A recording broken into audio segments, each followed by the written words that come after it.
When Jesus Christ was on earth, he called 12 men to be apostles. They were to stand as special witnesses of him and lead the church that he established. Jesus gave them the keys of the kingdom of heaven, also called priesthood authority, which gave them power to perform ordinances like baptism, cast out devils, heal diseases, and seal on earth and in heaven. Eventually, though, the apostles were all gone, the church corrupted, and the priesthood keys were lost. Until the spring of 1829, when Jesus Christ sent Peter, James, and John of the original 12 apostles to restore the priesthood keys to Joseph Smith and Oliver Cowdery, who were at the time translating an ancient record from golden plates to what is now known as the Book of Mormon. Joseph was a prophet chosen by God to restore the church established by Jesus Christ, which he officially did on April 6, 1830 in Fayette, New York. Others would eventually be ordained to the priesthood, and it continues in the church today.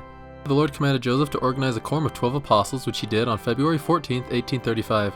They were to act under Joseph Smith and his two counselors who composed the first presidency. The apostles are very important to the history of the church. Here are their stories. Thomas Marsh said that the Spirit of the Lord dictated him to take a journey west from Massachusetts to New York, where he met Martin Harris and Oliver Cowdery, two of the three witnesses of an angel and the gold plates. After reading some of the Book of Mormon, he was baptized in September of 1830 and was later chosen as the president of the Quorum of the 12 Apostles because of his seniority. As the church grew, so did hostilities between Missourians and church members, which sometimes led to violence. Appalled by the actions of some of the saints, Marsh wrote to the Missouri governor, Lilburn W. Boggs, that Joseph Smith was seeking to take over the state, the country, and the world.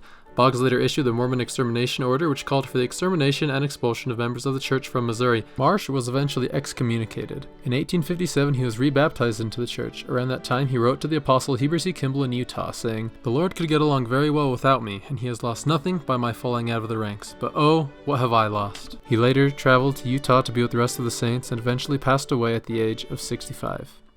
David W. Patten was a Christian, but he believed that there was no true church on earth. After his brother joined a church in Indiana, David rode 300 miles there to learn for himself and was eventually baptized. He was well known for his spiritual gift to heal others and was a powerful missionary and apostle. There's a story that he once told a heckler to leave the meeting or be removed from the church building, to which the man said, "You can't do it." David responded, "In the name of the Lord I will," and he picked up the man, carried him to the door, and threw him 10 feet from the building. Patten became a leader of the church's militia, earning the nickname Captain Fear Not. In 1838, amid the tensions and violence in Missouri, Patten led some church militiamen to rescue some saints who had been taken captive. During this battle, known as the Battle of Crooked River, Patten was shot and mortally wounded. After sharing his testimony with Joseph and Hiram Smith, his last words to his wife and Patten were, "Whatever you do else, oh, do not deny the faith." David W. Patten became one of the first martyrs of the restored church. Brigham Young read a copy of the Book of Mormon given out by the first missionary of the restored church, Samuel Smith. In 1832, after hearing the testimony of another missionary, Eleazar Miller, Brigham was baptized. He served several missions in his life within the States, Canada, England, and more. A skilled carpenter by trade, Young worked extensively on the construction of the Kirtland Temple, which was completed in 1836.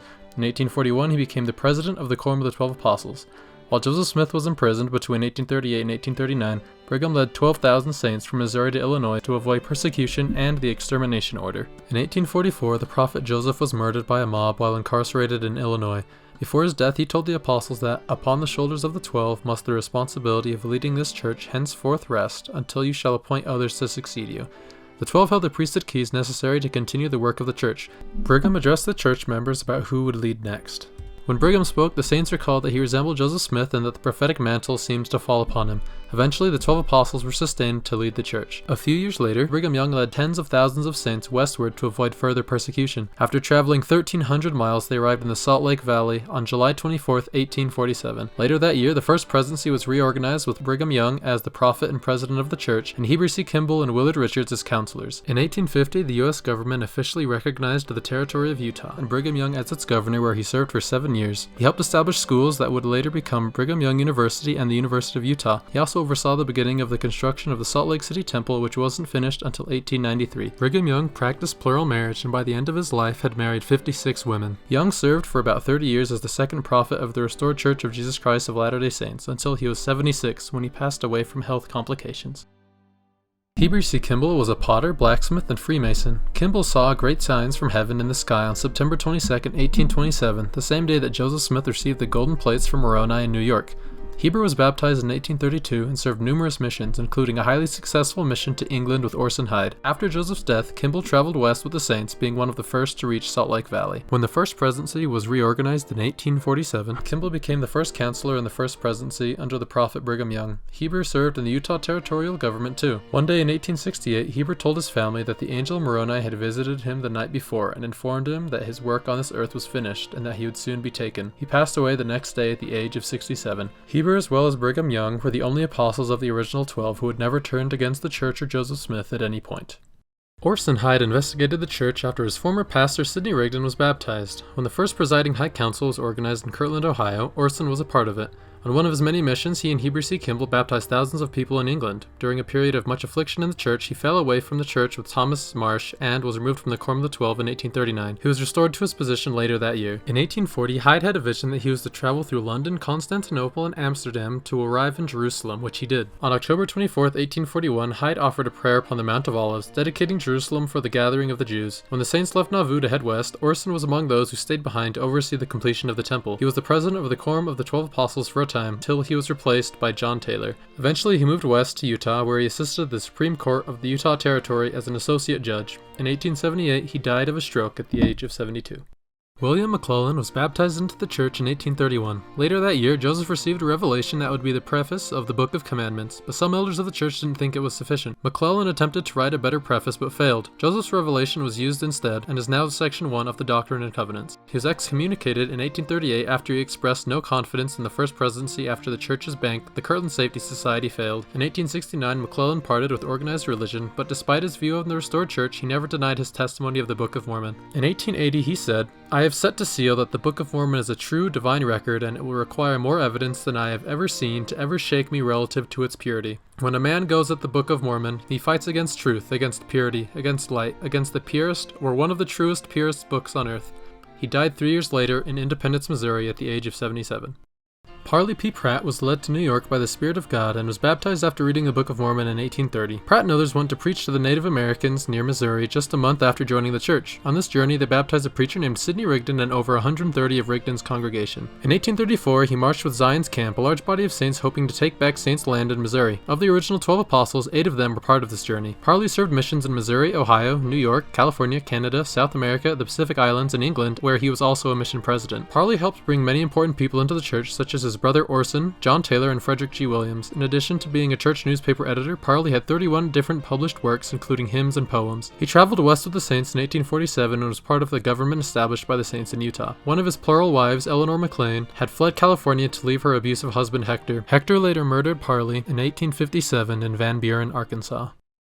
Luke Johnson was a physician and a teacher who was baptized by Joseph Smith in 1831. He was part of the first presiding High Council in Kirtland, Ohio. He was called to be an apostle with his brother Lyman in 1835, serving several missions. After the failure of the Kirtland Safety Society, Johnson was upset with the church and was eventually disfellowshipped and excommunicated in 1838. After setting up a medical practice in Kirtland, he was eventually rebaptized by his brother-in-law Orson Hyde in 1846 after expressing desire to be united with the Saints, saying, "My heart is with this people." He journeyed to Utah with the Saints and became the only man to serve as a bishop after having been an apostle in the church. He died in 1861 in Salt Lake City. William Smith was the younger brother of the prophet Joseph Smith. He joined the church in June of 1830, shortly after it was restored. Things were often tense between William and his brother Joseph, including a fight between the two in their father's home, where William attacked before Joseph had even removed his coat. William later apologized and Joseph readily forgave him. For a short time between 1842 and 1843, Smith was part of the Illinois House of Representatives. After Hiram Smith was martyred in 1844, William replaced him as the patriarch of the church. Amid tension between him and other apostles, he was removed from his position as an apostle at a general conference in October of 1845. Following different insults and accusations against leaders of the church, he was excommunicated the same month. Smith went on to join a splinter group of the church led by James J. Strang, who claimed to be the successor to Joseph. William was eventually excommunicated from that group too. He tried to start his own church, but it did not last long. He served the Union during the American Civil War and eventually joined the Reorganized Church of Jesus Christ of Latter-day Saints, a group of saints led by Joseph's son, Joseph Smith III. He eventually died in Iowa in 1893 at the age of 82.